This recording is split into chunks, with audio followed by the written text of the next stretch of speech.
বিগত দিনত যদি আমি চাওঁ চৰাইদেউত অনুষ্ঠিত হৈছিল কেন্দ্ৰীয় কাৰ্যনিৰ্বাহক সভা কংগ্ৰেছৰ সেই বৰ্ধিত কাৰ্যনিৰ্বাহকতেই মুখ্যমন্ত্ৰী হিমন্ত বিশ্ব শৰ্মাই সাম্প্ৰদায়িক মন্তব্য বা সাম্প্ৰদায়িক ৰাজনীতি কৰাৰ অভিযোগত গৰিহণাৰ প্ৰস্তাৱ আনিছিল প্ৰদেশ কংগ্ৰেছে আৰু তাৰ পিছতেই বিজেপিয়ে কৈছে যে মিয়াৰ যি উজনিত আগ্ৰাসন সেই আগ্ৰাসন কংগ্ৰেছে সাপোৰ্ট কৰে বা তেওঁলোকে বিচাৰে ভোট বেংকৰ স্বাৰ্থত মোৰ সৈতে আছে যোৰহাট লোকসভা সমষ্টিৰ সাংসদ গৌৰৱ গগৈ মই তেওঁৰ সৈতে কথা পাতিব বিচাৰিছো আপোনালোকৰ দল কৈছে যে উজনিত কংগ্ৰেছে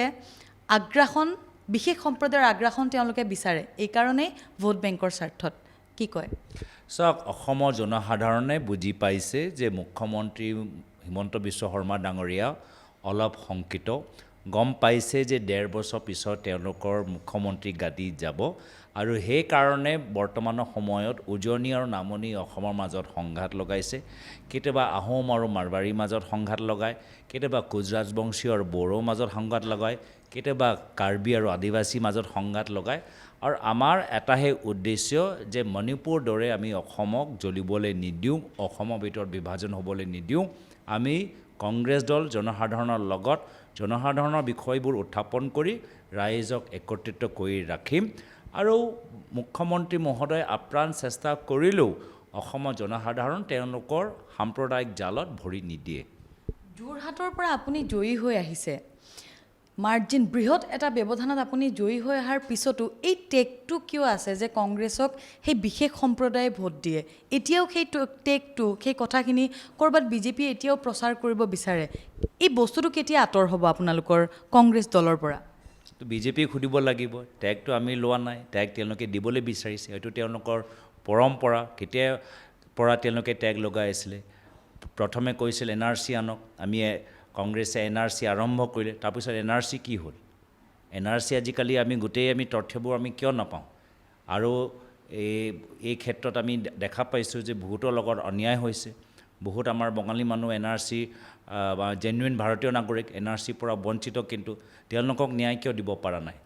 তো সেইকাৰণে যেতিয়ালৈকে বিজেপি থাকে তেতিয়ালৈকে তেওঁলোকে সাম্প্ৰদায়িক ৰাজনীতি চলাই থাকিব অপপ্ৰচাৰৰ ওপৰত নিৰ্ভৰ মোকতো দুখ লাগে তেওঁলোকে হিন্দু ধৰ্মৰ কথা কয় কিন্তু অপপ্ৰচাৰ আৰু ভয় ওপৰত তেওঁলোকৰ গোটেই ৰাজনীতিটো নিৰ্ভৰ মানুহে গম পাইছে মানুহে আজিৰ তাৰিখত বুজি পাইছে যে এখন চৰকাৰ মাত্ৰ ভাল দিন আনিছে নিজৰ কাৰণে আদানী আম্বানীৰ কাৰণে মুখ্যমন্ত্ৰীয়ে লগতে তেওঁলোকৰ কিছু ঘনিষ্ঠ মন্ত্ৰীসকল আগতকৈ আৰু ধনী হৈছে আৰু অসমৰ জনসাধাৰণৰ ঘৰৰ ওপৰত স্মাৰ্ট মিটাৰ লগাই এই গোটেই চৰকাৰৰ ধাৰ আমাৰ জনসাধাৰণৰ পৰা তুলিবলৈ বিচাৰিছে আৰু এটা কথা বিগত দিনকেইটাত যদি আমি চাওঁ অসমত ট্ৰেডিঙৰ যিটো চৰ্চা হাজাৰ হাজাৰ কোটি টকা কেলেংকাৰীৰ প্ৰসংগ আজিৰ দিনটোত গৌৰৱ গগৈৰ নামটো বিজেপিৰ বহু কেইজন নেতাৰ সামাজিক মাধ্যমত তেওঁলোকে দিব বিচাৰিছে যে আশে পাশে আছে সুমি বৰা এই ধৰণত আপোনাৰ নামটো সাঙুৰ খাইছে আপুনি নিশ্চয় কথাখিনি গম পাইছে নিশ্চয় কিন্তু মোৰ সম্পৰ্কে বিজেপি যোৱা যোৰহাট লোকসভা নিৰ্বাচনৰ সময়তো যথেষ্ট অপপ্ৰচাৰ চলালে মোৰ খুৰাৰ মাজতো বিভিন্ন ধৰণৰ বাতৰি তেওঁলোকে ওলালে জনসাধাৰণে এইবোৰ চব বিশ্বাস নকৰে জনসাধাৰণে জানে যে বিজেপি মাত্ৰ নিজৰ বিফলতা তেওঁলোকে লুকাই আছে অসম আৰক্ষীক কিয় আজি বাকীসকলক ধৰিব পৰা নাই বাকী যি বৰ্মন আছে আৰু কিছুমান ডাঙৰ ডাঙৰ মানুহবোৰ আছে কিয় ধৰিব পৰা নাই এইখিনি যে ইমান দিন কেনেদৰে লুকাই থাকিলে তেওঁলোকৰতো কোনো এক্সপাৰ্ট নহয় তথাপিও অসম আৰক্ষীসকল এতিয়া সকলোৱে আজি মোক দুৰ্ভাগ্যজনক কথা যে অসম আৰক্ষীসকলৰ প্ৰতি মানুহৰ যে আস্থা বা যি বিশ্বাস এই ধৰণৰ কেছত য'ত বহুত দিনৰ পিছত এজনহে ধৰা পৰিছে বাকীখিনি এতিয়াও মানে তেওঁলোকে ধৰা পৰা নাই তো অসমৰ আৰক্ষীসকলৰ প্ৰতি মানুহৰ আস্থা অলপ কমি গৈছে আৰু অসমৰ আৰক্ষীসকল জ্যেষ্ঠ যিসকল ডাঙৰ ডাঙৰ পষ্টত বহি আছে তেওঁলোকে নিজে বিচাৰ কৰা উচিত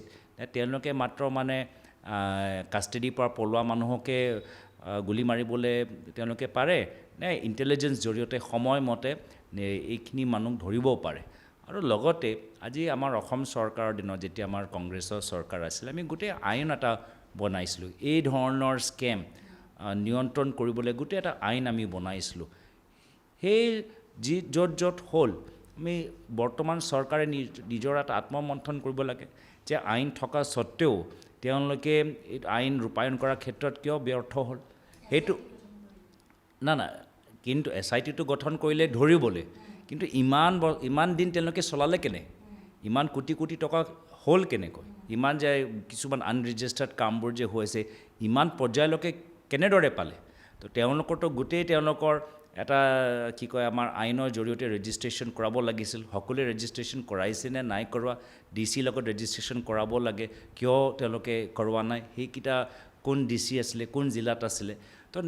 যেতিয়া আইন আছে আইন যেতিয়া ফেইলিয়ৰ হয় তেতিয়াতো চৰকাৰে প্ৰথমে নিজৰ ফেইলিয়ৰটো স্বীকাৰ কৰিব লাগে তো এনে ধৰণৰ অপপ্ৰচাৰ সেইটোৱে চৰকাৰে আজি বাৰম্বাৰ ডিষ্ট্ৰেক্ট মানুহক কেনেকৈ আমি বিভ্ৰান্তিত পেলাব পাৰোঁ সেইটোৱে তেওঁলোকৰ একমাত্ৰ এটাহে অস্ত্ৰ এইবোৰ চব কৰি মই ক'ব পাৰোঁ যে 1.5 বছৰ পিছত তেওঁলোকৰ চৰকাৰ যাব যদি তেওঁলোকে ভাবে গোটেই তেওঁলোকৰ ক্ষমতা তেওঁলোকৰ মুখ্যমন্ত্ৰী চকীত বা মন্ত্ৰীৰ চকীত আছে পৰৱৰ্তী সময়ত অসমৰ জনসাধাৰণ দেখাই দিব যে ক্ষমতা কোনো চকীত নাই ক্ষমতা জনসাধাৰণৰ এটা আঙ্গুলিত আছে যি আঙ্গুলি যেতিয়া EVM বাটনত টিপিব কাবাক বহাবও পাৰে কাবাক নুমাবও পাৰে আৰু এটা কথা চৰ্চা হৈছে যে নেতা মন্ত্ৰী বা বিভিন্নজন ওপৰ মহলৰ লোকো জড়িত হৈ আছে সামাজিক মাধ্যমত চৰ্চা হৈছে এই ক্ষেত্ৰত আপুনি কি কয় কি ভাবে চাওক যি ধৰণৰ এইসকলক ধৰিবলৈ ইমান সময় লাগিছে আৰু এতিয়াও কিছুমান পুলিচে ধৰিব পৰা নাই তো নিশ্চয় আমাৰ ইয়াত সন্দেহ হোৱাটো স্বাভাৱিক যেহেতু আজি মই কৈছোঁ তেওঁলোকে এক্সপাৰ্ট নহয় মাষ্টাৰমাইণ্ড ক্ৰিমিনেল নহয় পুলিচক কেনেকৈ এভইড কৰিব পাৰে সেইবোৰ চব তেওঁলোকে কথা নাজানে নিশ্চয় কিছুমানে তেওঁলোকক পৰামৰ্শ দিছে কিছুমানে বুদ্ধি দিছে সেইকাৰণে তেওঁলোকে ইমান দিনৰ পৰা পুলিচৰ আঁতৰত আছে SIT বনাবলৈ কি হ'ল অসম আমাৰ নৰ্মাল যে পুলিচ আৰক্ষীসকল আছে SP সকল আছে IGP সকল আছে তেওঁলোকে কিয় পাৰা নাই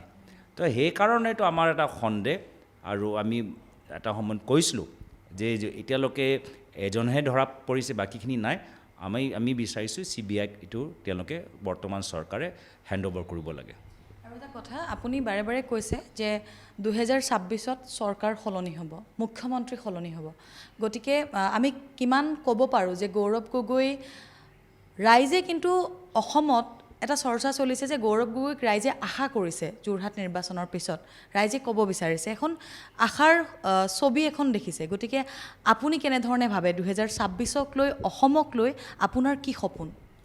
প্ৰথমে এই 1.5 বছৰ ভিতৰত বহুত আৰু কৰিবলগীয়া আছে মই নাভাবোঁ যে আজিৰ তাৰিখত আমি এনেদৰে কাম কৰিলে ৰাইজৰ আশীৰ্বাদ আমি ল'বলৈ সক্ষম হ'ম আৰু বহুত কৰিবলগীয়া আছে সেই দুৱাৰটো এতিয়া মুকলি হৈ গ'ল আগতে হ'ব পাৰে কিবা কাৰণত আমাৰ আৰু জনসাধাৰণৰ মাজত কিবা এটা গেপ এটা আহি গ'ল যাৰ ফলত আমি প্ৰায় 10 বছৰ হ'বলৈ গৈ আছে যে আমি বিৰোধী দল হিচাপে আমি ভূমিকা গ্ৰহণ কৰিলোঁ এই সময়ত নিজকে খুব আমি শুদ্ধ কৰিব পাৰিলোঁ আমাৰ পৰা যিসকলে কংগ্ৰেছ কৰিব পৰা নাই বা তেওঁলোকৰ আৰু ধৈৰ্য নাই তেওঁলোকে আমাৰ দলটোক এৰিলে আৰু তেওঁলোকে গৈ এতিয়া BJP দলটোক আৰু অস্থিৰ কৰি ৰাখিছে তো বৰ্তমানৰ সময়ত অসমৰ ৰাইজৰ হৃদয়ৰ ভিতৰত সোমাবলৈ আমি এটা সুযোগ পাইছোঁ তেওঁলোকে নিজৰ হৃদয়ৰ দুৱাৰ মুকলি কৰিছে আৰু এতিয়া আমি আৰু ভিতৰত সোমাবলৈ আমাক চেষ্টা কৰিব লাগিব গাঁৱৰ ভিতৰত সোমাবলৈ আৰু চেষ্টা কৰিব লাগিব অসমলৈ আপুনি আহিব না অসমতো মই আছোঁ মই ক'ত এতিয়া মই যেতিয়া মোৰ পাৰ্লামেণ্ট নচলে মইতো ইয়াতে আছোঁ পাৰ্লামেণ্ট যেতিয়া আমাৰ চলি থাকে দলে মোক এটা দায়িত্ব দিছে উপদলপতি হিচাপে আমাৰ বৰ্তমান দলপতি ৰাহুল গান্ধী ডাঙৰীয়াৰ লগত মই কাম কৰিবলৈ এটা সুযোগ পাইছোঁ তো নিশ্চয় যি সময়ত সদন চলি থাকে সেই সময়ত মই দিল্লীত থাকিম আৰু সদনৰ বাহিৰত মই সদায় অসমৰ মাজত আছিলোঁ ইয়াৰ পূৰ্বে আগতে মই নিজৰ লোকসভা সমষ্টিৰ ভিতৰত বেছি সময় দিছিলোঁ কিন্তু এতিয়া উপদলপতি হিচাপে বিভিন্ন আমাৰ যেহেতু নিৰ্বাচন আহি আছে আমি সকলোৱে যে প্ৰস্তুত একত্ৰিত আমাৰ সংগঠন ভালদৰে দলে আমি সৈনিক হিচাপে আমি সকলোৱে আমি বিচাৰোঁ যে আহা উপনিৰ্বাচনৰ ভিতৰতো আমাৰ ফলাফল ভাল হওক সেইকাৰণে বিভিন্ন অঞ্চলত আমাৰ যোৱাটো উচিত আপোনাক নুসুধে এইটো কথা সাধাৰণতে বেলেগে মই আপোনাক আজি একেবাৰে স্পষ্টকৈ সুধিছোঁ মুখ্যমন্ত্ৰী হোৱাৰ মন 2026ত আপোনাৰ আছেনে নাই যদি আপোনাক দলে দিয়ে মুখ্যমন্ত্ৰী বা কেনেধৰণে আপুনি গোটেই বিষয়টো চাব মুখ্যমন্ত্ৰী হ'বনে গৌৰৱ গগৈ চাওক প্ৰথম আমাৰ লক্ষ্যটো স্পষ্ট প্ৰথম লক্ষ্য হৈছে যে বিভাজনকাৰী ৰাজনীতি আমি আহা বিধানসভা নিৰ্বাচনত অসমৰ পৰা বিদায় দিব লাগিব এই অহংকাৰী ৰাজনীতি অসমৰ পৰা বিদায় দিব লাগিব এই দুখীয়া মনক অত্যাচাৰ কৰা আৰু নিজকে ধনী কৰা এই ৰাজনীতি অসমৰ পৰা বিদায় দিব লাগিব তাৰ বাবে আমি এখন বিজেপি চৰকাৰ অহা নিৰ্বাচনত পৰাজিত কৰিব লাগিব যাৰ ফলত এই যে সময় আমাৰ ওচৰত আছে বহুত কাম কৰিবলগীয়া আছে তো আমাৰ গোটেই লক্ষ্য আৰু গোটেই কেন্দ্ৰ বৰ্তমানৰ সময়ত আমি কেনেদৰে আগবাঢ়ি যাব পাৰোঁ তাৰ ওপৰত থাকিব লাগে আৰু সেয়া মই যোৱা আমাৰ চৰাইদেউ য'ত আমাৰ অধিৱেশন হ'ল তাতো মই একেখিনি কথা ক'লোঁ যে বহুত আৰু কৰিবলগীয়া আছে আৰু কংগ্ৰেছ খাটিব পাৰে কংগ্ৰেছ ত্যাগ কৰিব পাৰে কংগ্ৰেছ কষ্ট কৰিব পাৰে তো মোৰ কংগ্ৰেছ নেতৃত্ব আৰু কৰ্মীসকলৰ ওপৰত বিশ্বাস যে আমি দিনে ৰাতি কাম কৰি ৰাইজৰ আশীৰ্বাদ অহা বিধানসভা নিৰ্বাচনত লাভ কৰিবলৈ সক্ষম হ'ম শেষত মোৰ এটা প্ৰশ্ন আপোনালৈ বিগত কেইটামান দিনত কংগ্ৰেছৰ সভাপতি সলনি হোৱাক লৈ এটা চৰ্চা হৈছিল কেইগৰাকীমান বিধায়কে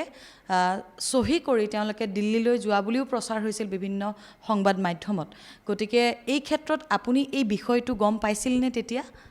চাওক আমাৰ কথা স্পষ্ট যে আমি একত্ৰিত হৈ অহা উপনিৰ্বাচনত দলে আমাক বিভিন্ন দায়িত্ব দিছে মোক বিশেষকৈ বিহালীত সময় দিবলৈ আহ্বান জনাইছে ৰকিবুল হুছেইন ডাঙৰীয়াক সামগ্ৰীত বিশেষ সময় দিবলৈ জনাইছে প্ৰদ্যুৎ বৰদলৈ ডাঙৰীয়াক বঙাইগাঁও সমষ্টিত জাকিৰ হুছেইন চিকদাৰ ডাঙৰীয়াক চিডলি সমষ্টিত তো আমি এনেদৰে আমি কামখিনি কৰি আছোঁ আমাৰ সভাপতি আৰু বিধায়িনী দলৰ দলপতি আমি এই সদায় মানে একজোট হৈ থাকিবলৈ বিচাৰোঁ কংগ্ৰেছ তেতিয়াহে ভালদৰে নিৰ্বাচন প্ৰচাৰত সোমায় যেতিয়া আমি সকলোৱে একত্ৰিত তো বিভিন্ন কথা বতৰা মই গম পাইছোঁ ওলাইছে এইটো বিজেপি এটা চাল যে আমালোকৰ মাজত ভাগ ভাগ কৰা তেওঁলোকৰ নিজৰ মাজত যে ভাগ পুৰণা আৰু নতুন বিজেপিৰ মাজত ভাগ যিমান যোৰহাট লোকসভা নিৰ্বাচন লৈ তেওঁলোকে দুখিত মই ভাবোঁ তেওঁলোকে তাতকৈ আৰু বেছি ডিব্ৰুগড় লোকসভা ফলাফলৰ পৰা তেওঁলোকৰ দুখিত মই যি ভিতৰীয়া এটা গম পাইছোঁ যে ডিব্ৰুগড় লোকসভা নিৰ্বাচনৰ সম্পৰ্কে বহুত মানে তেওঁলোকৰ বিভিন্ন ধৰণৰ শিবিৰ আৰু আন্তৰিক তেওঁলোকৰ শীতল যুদ্ধ চলি আছে তো সেইকাৰণে যোৰহাটকৈ তেওঁলোকে যে ডিব্ৰুগড় হেৰুৱালে লগতে মুখ্যমন্ত্ৰী হিমন্ত বিশ্ব শৰ্মা ডাঙৰীয়া তেখেতৰ আটাইতকৈ ঘনিষ্ঠ বন্ধু মৌলানা আজমল চাহাবক আজি তেওঁলোকে নিজৰ কাষত পোৱা নাই সেইকাৰণে বিজেপি অস্থিৰ আৰু অপপ্ৰচাৰৰ ওপৰত নিৰ্ভৰ কংগ্ৰেছ দল একত্ৰিত কংগ্ৰেছ দল আৰু কাম কৰিবলৈ আমি প্ৰস্তুত হৈ আছোঁ ধন্যবাদ জনাইছোঁ এয়া আছিলে যোৰহাট লোকসভা সমষ্টিৰ সাংসদ গৌৰৱ গগৈ ধন্যবাদ মোৰ সতীৰ্থ আছিল গণেশ কলিতাৰ সৈতে মই জবা দাস NKTV+